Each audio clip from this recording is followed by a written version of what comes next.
Selamat datang di channel Sinemaco, dan kali ini ada film science fiction, dengan judul The Tomorrow War.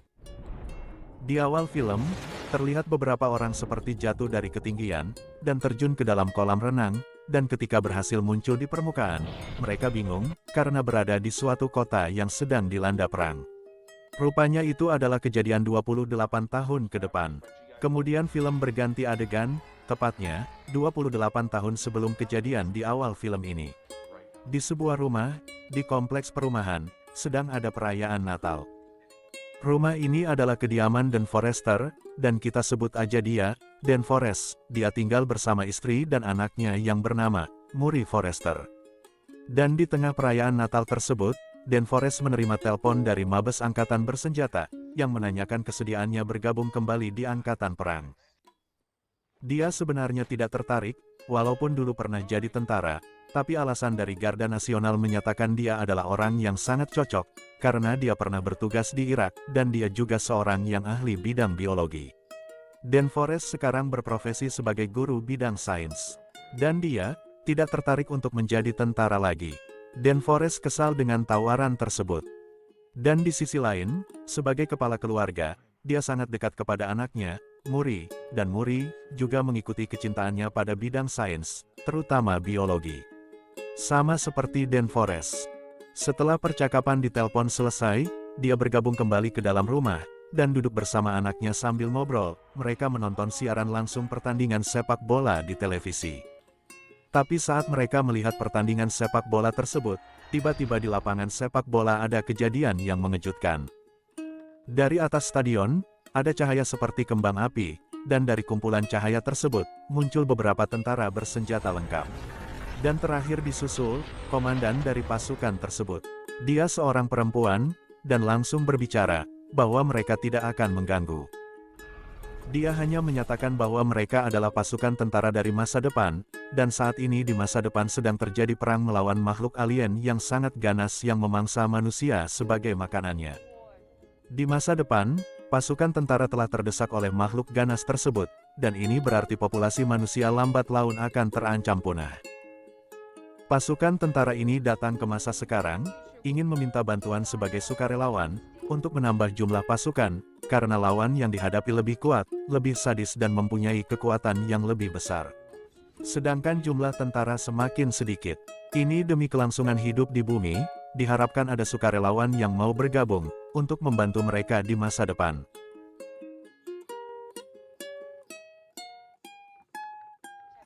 Hal ini tentu membuat masyarakat terkejut dan berita di televisi langsung dipenuhi kontroversi. Dan diterangkan, kalau alien ini dibiarkan, populasi manusia di bumi bisa tinggal 500.000 orang saja. Karena mereka memangsa manusia sebagai makanannya. Keesokan harinya, seperti biasa, Dan Forrest pergi mengajar.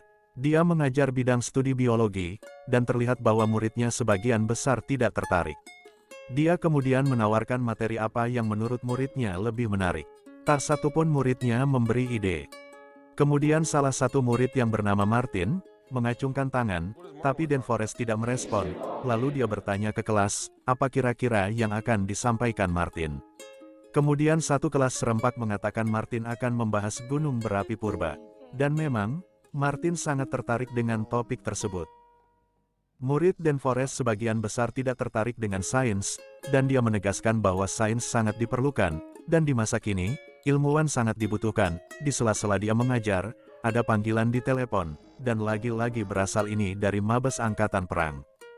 Dia dinyatakan memenuhi syarat untuk jadi pasukan sukarelawan, dan diharapkan segera mendaftarkan diri.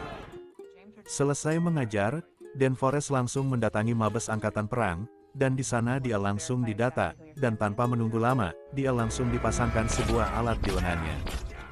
Semua serba cepat, alat yang dipasang untuk mendeteksi keberadaannya, serta data mengenai identitas dirinya, termasuk tanggal kematiannya, sekitar 7 tahun lagi. Dan Forrest dipilih karena dia mempunyai pengalaman perang di Irak sebagai komandan tempur. Dan Forrest diberi waktu 24 jam untuk menyelesaikan urusan pribadi, setelah itu pendaftaran selesai. Semua serba cepat dan terkesan sangat terburu-buru. Selesai urusan di pendaftaran tersebut, dia langsung mencari istrinya yang sedang bekerja. Istrinya menyarankannya untuk lari dari perekrutan ini, dan Forrest menyatakan sangat sulit menghindar dari pemerintah. Istrinya menyarankan agar Dan Forrest mencari ayahnya. Dia mungkin bisa melepaskan alat yang dipasang di lengan Dan Forrest. Kemudian dia pergi mencari ayahnya, yang juga sebagai veteran perang Vietnam dan ahli di bidang teknik, dan punya keahlian memperbaiki pesawat. Ayahnya diminta untuk melepaskan alat yang dipasang di tangannya. Tapi mereka malah bertengkar, karena Dan Forrest mengingat masa lalu ayahnya di keluarga mereka. Ini disebabkan ayahnya dulu meninggalkan keluarganya. Ayahnya mengaku salah, sebabnya, sejak pulang dari perang Vietnam, dia menjadi temperamen, makanya dia memilih pergi meninggalkan keluarganya. Hubungan mereka memang sedang tidak baik. Alhasil, alat tersebut tetap terpasang. Dan dengan demikian Dan Forrest harus tetap menjalani perekrutan itu. Mau tak mau dia harus ikut misi untuk memberikan bantuan pemerintah untuk membantu pasukan di masa depan, dan hal terberat yang harus dilakukan adalah, meminta izin pada anak perempuannya yang melarang dia kembali menjadi tentara. Dan ini memang merupakan hal yang sangat berat. Tibalah hari latihan untuk dikirim ke masa depan. Ada puluhan orang yang direkrut. Mereka dari berbagai latar belakang profesi. Dan perekrutan ini tidak seperti penerimaan tentara pada umumnya. Mereka langsung diperkenalkan senjata yang akan dipakai. Tidak ada seragam, tidak ada latihan, baris berbaris, push up dan lain-lain yang memakan waktu berbulan-bulan. Jadi mereka disiapkan langsung terjun ke medan perang saat itu juga. Lawan yang akan dihadapi adalah alien yang punya kekuatan lebih hebat, tenaga yang lebih kuat dan sangat buas. Tidak ada foto atau video mengenai lawan yang akan dihadapi. Mereka akan dikirim ke tahun 2051 dan akan dikembalikan lagi ke masa kini dengan alat bernama Jamling. Maklum, keadaan memang mendesak. Rencananya, mereka akan dikirim dengan alat Jamling tersebut, di daerah perairan yang aman, agar alat sensor pada lengan mereka bisa terdeteksi lebih dahulu dan dapat dipantau. Dan pada persiapan singkat ini, Dan Forrest berkenalan dengan sesama sukarelawan, sebut aja dia, Henry. Seorang yang suka banget bercerita. Persiapan pengiriman ke masa depan langsung disiapkan dengan mulai mengaktifkan mesin Jamling, yaitu sebuah mesin waktu yang dipakai untuk mengirim mereka ke masa depan. Begitu alat tersebut bekerja, mereka mulai terangkat ke lorong waktu, dan mereka langsung mendarat di sebuah kolam renang, seperti yang terlihat di awal film ini. Jadi mereka mendarat bukan di perairan, seperti rencana awal. Ini suatu kesalahan fatal, mereka mendarat di kolam renang, fasilitas gedung hotel yang hampir hancur akibat perang dan sekarang mereka berada di kota Miami, salah satu kota yang sudah porak-poranda akibat peperangan dengan alien. Setelah semua tim sampai, Dan Forrest menerima informasi di radio komunikasi dari Komandan Operasi di masa depan. Dia menyatakan bahwa daerah pendaratan mereka tersebut adalah lokasi pembersihan, artinya, daerah tersebut akan dibersihkan dan dibombardir pesawat tempur, dan tidak akan ada yang hidup. Ini tentu membuat keadaan semakin parah bagi mereka semua, tapi komando operasi itu langsung membuat perubahan misi, yaitu, mereka diarahkan untuk mencari bekas gedung penelitian serum pemusnah alien, sebelum tim pesawat penghancur melakukan tugasnya. Karena kebetulan, mereka mendarat di kota tempat lokasi riset biologi dalam penelitian membuat serum pemusnah alien yang masih dalam tahap penelitian. Walau belum sempurna, serum yang berada di gedung riset tersebut sangat dibutuhkan sebagai bahan penelitian lanjutan untuk mendapatkan formula yang pas sebagai memusnah alien. Pasukan pun langsung bergerak dipimpin oleh Dan Forrest, dan mereka bergerak mencari gedung riset yang dimaksud. Kemudian mereka mulai menelusuri kota yang sudah tidak berpenghuni itu, dan hampir seluruh bangunan kota itu sudah rusak. Mereka berpencar, sebagian pasukan menelusuri kota, dan sebagian mencari bekas bangunan riset serum. Mereka belum menemukan tanda-tanda makhluk alien di sekitar areal tersebut. Kemudian Dan Forrest dan timnya mendapatkan info gedung tempat riset serum tersebut dan berhasil menemukannya. Mereka kemudian memasuki gedung tersebut, ada beberapa tanda yang menunjukkan keberadaan makhluk alien. Dan Forrest beserta timnya mulai waspada, dan ketika melihat ke bagian atas gedung, terlihat korban yang tergantung di sana. Kemudian, tim yang dipimpin oleh Dan Forrest ini mulai memasuki dan memeriksa ruangan di gedung riset serum yang dimaksud komandan operasi ini. Mereka berhasil menemukan ruangan tempat riset tersebut, sementara sebagian tim mengawasi mereka dari luar, sambil berjaga-jaga, kalau ada makhluk alien berada di luar bangunan riset. Dan Forrest berhasil menemukan ruangan tempat serum tersebut disimpan, dan berhasil menemukan serum tersebut. Tapi tiba-tiba, tim yang mengawasi mereka dari luar melihat sepertinya ada makhluk alien yang mengawasi mereka, walaupun tidak begitu jelas. Mereka langsung memberikan peringatan kepada rekannya. Sementara itu, tim pesawat tempur mulai bersiap-siap untuk melakukan pengeboman. Keadaan makin genting karena makhluk tersebut mulai nampak di dalam gedung, tempat di mana Dan Forrest dan kawan-kawan berada. Satu sisi tim Dan Forrest harus bisa keluar dari gedung, karena kota tersebut akan dihancurkan. Sementara itu, di sisi lain, mereka juga harus menghadapi makhluk alien yang sangat ganas yang mengincar mereka. Ada dua hal yang harus mereka lakukan, yaitu keluar dari gedung secepatnya, karena gedung tersebut akan dibom oleh pesawat tempur, dan untuk keluar gedung, mereka harus menghadapi alien yang ganas, yang punya daya tahan yang kuat walaupun ditembaki berkali-kali.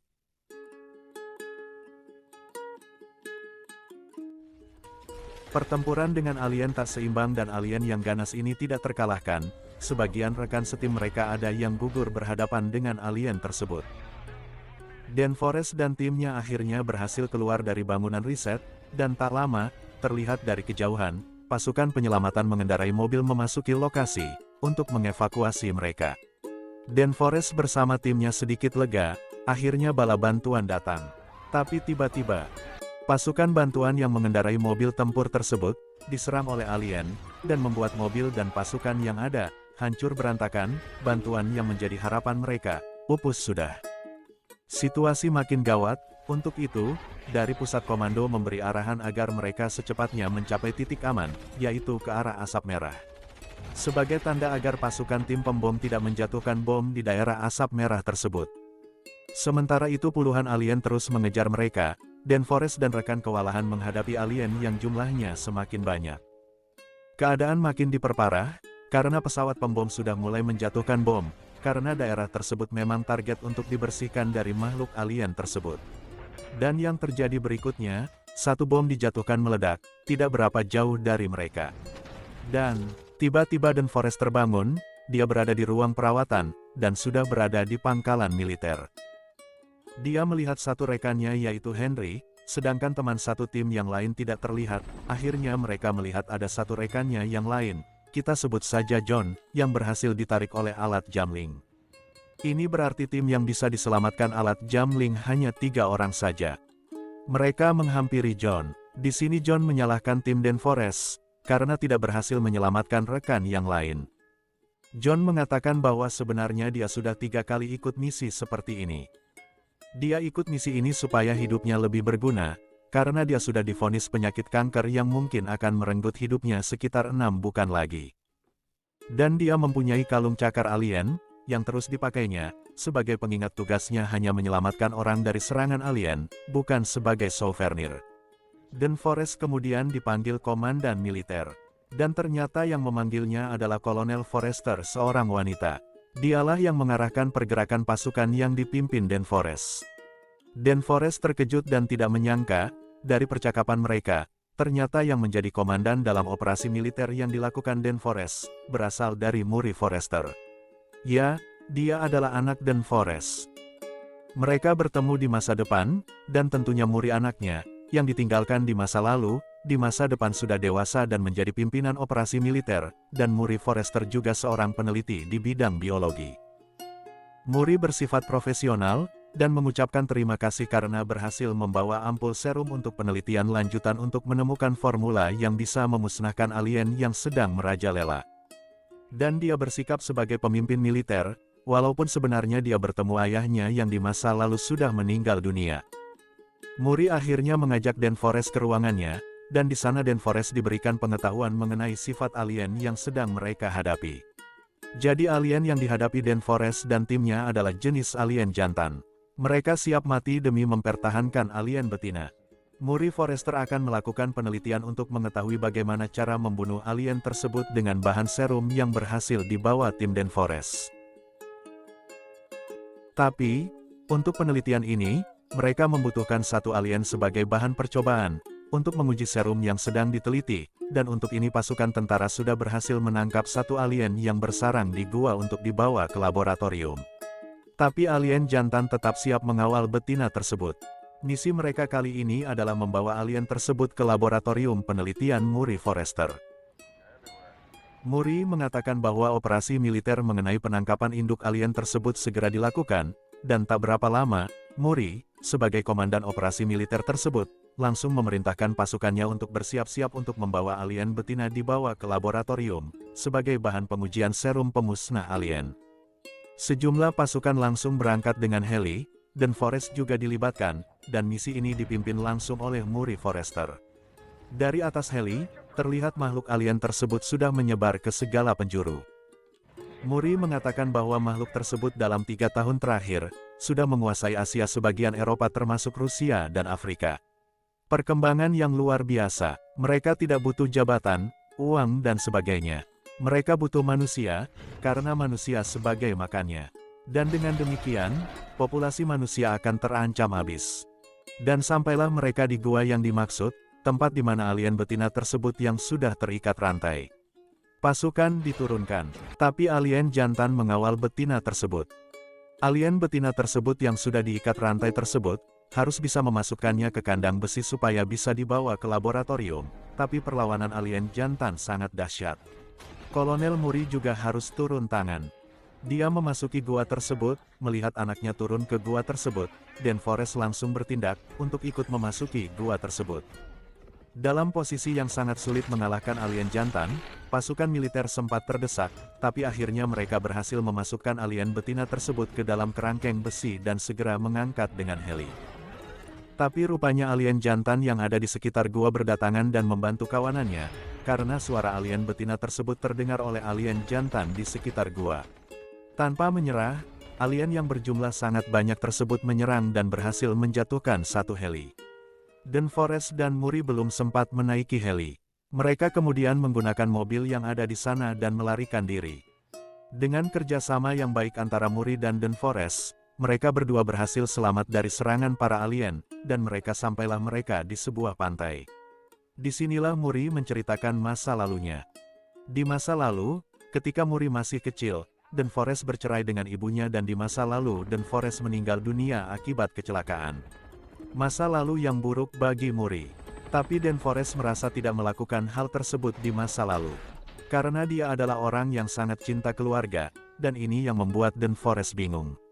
Dia tidak ingat sama sekali masa lalunya, dan apa yang dilakukannya terjadi pada keluarga masa lalu. Dan di adegan selanjutnya, alien yang berhasil mereka tangkap, dibawa ke laboratorium yang berada di lepas pantai, untuk bahan percobaan toksin pemusnah alien. Akhirnya sampailah Kolonel Muri beserta Den Forrest ke laboratorium di lepas pantai tersebut. Di sana Muri mulai melakukan beberapa percobaan dengan serum yang berhasil dibawa Den Forrest bersama timnya. Den Forrest ingin membantu, tapi Muri menolak, karena ini pekerjaan satu orang. Muri mengatakan bahwa kalau toksin ini berhasil, diharapkan ayahnya bisa membawa kemasannya dan kemudian diproduksi massal, untuk mencegah apa yang terjadi di masa depan. Muri mempercayai bahwa Den Forrest adalah orang yang tepat untuk membawa ini ke masanya, karena Den Forrest adalah ayahnya. Penelitian yang dilakukan Muri akhirnya membuahkan hasil. Muri berhasil mendapatkan formula yang tepat untuk dijadikan toksin pemusnah alien. Tapi tiba-tiba, alien yang berhasil mereka bawa ke laboratorium Muri berteriak keras, dan teriakan ini seperti memanggil kawanan alien yang berada jauh. Suara ini seperti meminta tolong kawanannya. Teriakan ini memberi sinyal keberadaannya kepada kawanan alien yang berada di daratan. Meskipun anjungan ini berada di tengah laut, tidak menghalangi kawanan alien untuk menuju anjungan tersebut. Keadaan berubah menjadi darurat, ribuan kawanan alien mulai menyerang anjungan markas militer di tengah laut tersebut. Walaupun benteng sudah mengelilingi anjungan tersebut, pasukan yang ada di dalamnya kewalahan menghadapi jumlah alien yang ribuan banyaknya. Penyerangan alien ini begitu membabi buta. Muri dan ayahnya juga berusaha menghindari dan mencari jalan untuk menyelamatkan diri, tapi situasi di anjungan militer tersebut begitu kacau. Alien yang menyerang mereka hanya satu tujuan, yaitu menyelamatkan betina yang mereka bawa, dan siap mati. Muri dan ayahnya mulai terdesak, dan dalam situasi tersebut, Muri rupanya membawa serum yang berhasil dibuatnya dan menyerahkan kepada ayahnya. Diharapkan serum tersebut bisa dibawa ke masa ayahnya, dan bisa mencegah keberadaan alien tersebut di masa depan. Di situasi yang parah tersebut, Muri akhirnya tidak terselamatkan dan Forrest. Muri akhirnya jatuh ke kawanan alien. Tapi selang beberapa detik, sesuatu terjadi. Secara tiba-tiba Dan Forrest berpindah ke waktu dia sekarang, yaitu di masa waktu Dan Forrest sebelum ke masa depan. Dia dan dua rekannya yang lain juga mengalami hal yang sama. Tak berapa lama kemudian, Dan Forrest pulang ke rumahnya dan dia disambut putrinya, Muri Forrester kecil. Kemudian dia menceritakan kejadian yang dialaminya kepada istrinya bahwa dia bertemu putri mereka di masa depan dan ini seakan mustahil bagi istrinya. Kemudian mereka berbicara mengenai alien yang menyerang bumi. Dari pembicaraan ini, istri Dan Forrest mengatakan bahwa penyerangan pertama alien di masa depan terjadi tahun 2048. Ini bukan berarti mereka datang di tahun tersebut, karena tidak ada bekas pesawat mereka yang ditemukan di tahun tersebut. Jadi mereka pasti sampai ke bumi sebelumnya. Bisa puluhan tahun atau bahkan ratusan tahun sebelumnya. Kemudian Dan Forrest mencari John, untuk membantunya dalam misi menyelamatkan bumi, walaupun John menganggap ini pekerjaan sia-sia. Tapi ketika Dan Forrest mengatakan bahwa dia menyelamatkan dunia demi putrinya, John akhirnya bersedia untuk ikut. Dan Forrest menanyakan cakar yang selalu dibawa John, dan kemudian mereka membawa cakar tersebut kepada Henry, rekan satu tim yang juga berhasil ditarik balik oleh alat Jamfling. Dari penelitian Henry, terdapat sedimen volcano di cakar alien. Abu vulkano tersebut berasal dari Tiongkok, Korea atau negara lain, dan ada kejanggalan, mengapa ada abu vulkano dari Asia pada cakar alien, sedangkan alien pertama kali menyerang negara Rusia. Untuk itu Henry bertanya, apakah Dan Forrest mengenal orang yang ahli bidang volcano? Dan Forrest teringat ada muridnya yang sangat suka gunung berapi purba. Dia adalah Martin dan mereka langsung menemuinya. Dari penjelasan Martin, Gunung Changbai di Tiongkok, di perbatasan China-Korea, meletus sekitar tahun 965 dengan kekuatan 1000 kali bom nuklir, dan abunya menyebar ke hampir setengah dunia. Dari penjelasan Martin, di gletser terbesar di Rusia, ilmuwan menemukan abu vulkanik di kedalaman 400 meter. Dapat disimpulkan, gletser tersebut mencair tahun 2048 seperti tahun kemunculan alien ganas pertama kali di Rusia. Dan Forrest langsung membuat keputusan bahwa mereka harus ke Rusia. Dan Forrest meminta izin ke pemerintah, tapi langsung ditentang, karena ke Rusia perlu perizinan yang rumit dan pemerintah tidak membantu. Dan satu-satunya jalan adalah mereka harus memasuki daerah Rusia, dari udara dengan cara yang melanggar hukum internasional. Dan Forrest tidak putus asa, dia tahu ada yang bisa bantu mereka, yaitu ayahnya. Lalu dia menghubungi ayahnya, walaupun hubungan mereka dalam keadaan tidak baik, ayahnya yang memang seorang pilot dan veteran perang, menyanggupi untuk membantu, karena ini mungkin caranya untuk bisa memperbaiki kesalahannya di masa lalu dan bisa menyelamatkan masa depan bumi dan tentu saja, cucunya. Kemudian mereka mempersiapkan diri dan dibantu juga pasukan dari masa depan, yang ikut masa di waktu Dan Forrest. Kemudian mereka berangkat ke Rusia, tepatnya di daerah gletser terbesar di sana. Sesampai di sana, mereka mulai mencari di mana pesawat alien tersebut berada.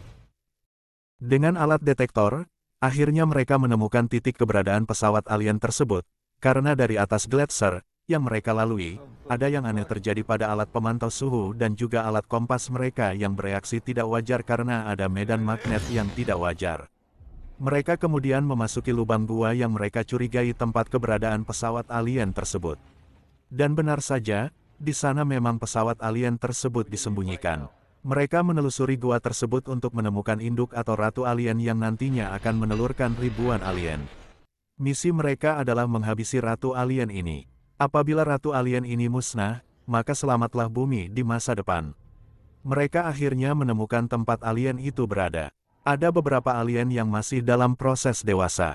Alien tersebut berada dalam selaput yang tergantung menunggu dewasa, dan akan segera menetas. Pesawat alien ini sepertinya pesawat kargo. Jadi makhluk itu seperti sengaja dikirimkan ke bumi oleh makhluk asing. Dan Forrest dan rekannya kemudian menyuntikkan toksin yang mereka bawa ke dalam tubuh alien yang akan menetas, dan Rupanya toksin tersebut berhasil menghancurkan beberapa alien yang berada di dalam selaput tersebut. Tapi rupanya alien yang belum sempat mereka suntik menggeliat dan keluar dari selaputnya. Mereka pun diserang dan tak disangka, alien yang sudah dewasa berada di pesawat tersebut dan ikut menyerang mereka. Keadaan berubah kacau. DanForest dan rekannya harus berjuang menghadapi alien yang ganas tersebut. Sebagian mereka menghadapi alien di dalam pesawat dan sebagian lainnya di luar. John sempat memberikan kalung cakar alien selalu dibawanya kepada DanForest sebagai souvenir. Jumlah alien semakin banyak, karena sebagian telur mulai menetas. Keadaan makin genting. John kemudian melakukan tindakan dengan mengorbankan dirinya. Dia mengaktifkan bom yang mereka bawa, dan seketika itu seluruh pesawat meledak. Hanya beberapa dari mereka yang selamat, yaitu DanForest dan ayahnya. Henry juga selamat dari ledakan tersebut. Ayah DanForest menyatakan bahwa ada satu alien yang berhasil keluar pesawat tersebut. Yang dikhawatirkan, itu adalah alien betina yang bisa saja berkembang biak, apabila tidak dihabisi. DanForest langsung bergegas mencarinya. DanForest menelusuri hamparan salju, dan dia menemukan ada jejak di salju. Ini berarti makhluk tersebut ada di seputaran wilayah tersebut. Memang benar, makhluk tersebut memang ada di sekitar daerah tersebut dan mulai menyerang. Tapi yang diserang hanya patung yang rupanya dibuat ayah DanForest. Ayahnya membuat jebakan dengan membuat tiruan menyerupai sosok manusia, dan berhasil memancing kemunculan makhluk tersebut. Kemudian ayah dan anak ini berhadapan dengan makhluk ganas yang memiliki daya tahan terhadap peluru. Makhluk ini juga mempunyai sejenis mata tombak yang ditembakkannya melalui tentakel yang dimilikinya. Tapi malam bagi mereka, saat makhluk tersebut terdesak, makhluk tersebut berhasil meloloskan diri di pinggir jurang.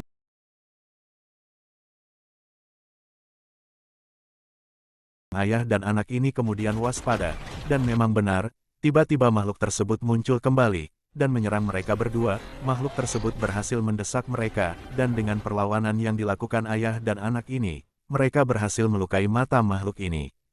Makhluk ini mulai tidak bisa mengarahkan senjata yang ada di tentakelnya. Ini menguntungkan bagi DanForest.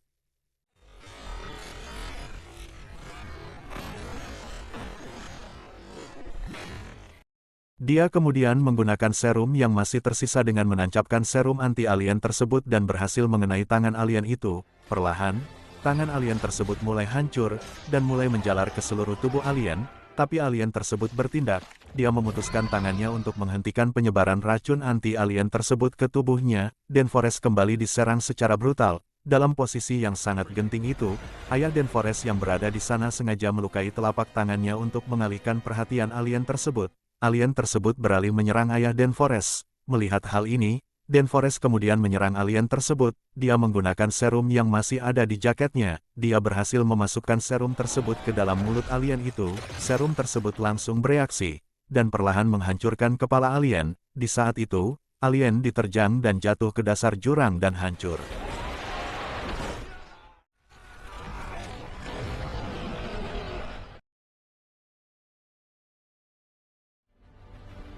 Misi mereka pun berhasil. Sementara itu, di rumah DanForest menunggu kedatangannya, dan berita di televisi tersiar mengenai keberhasilan mencegah ancaman dari alien yang akan memusnahkan populasi manusia di masa depan, tapi pemerintah tidak mengetahui siapa yang berperan dalam operasi tersebut. DanForest kemudian pulang dan disambut keluarganya, dan satu lagi kejutan, ayah DanForest kemudian muncul dan kemudian memeluk cucunya. Dengan kejadian ini, ayah DanForest bisa kembali pulang dan melihat cucunya, merauke kembali bersama. Demikian alur cerita film kali ini. Terima kasih dan sampai jumpa di video berikutnya.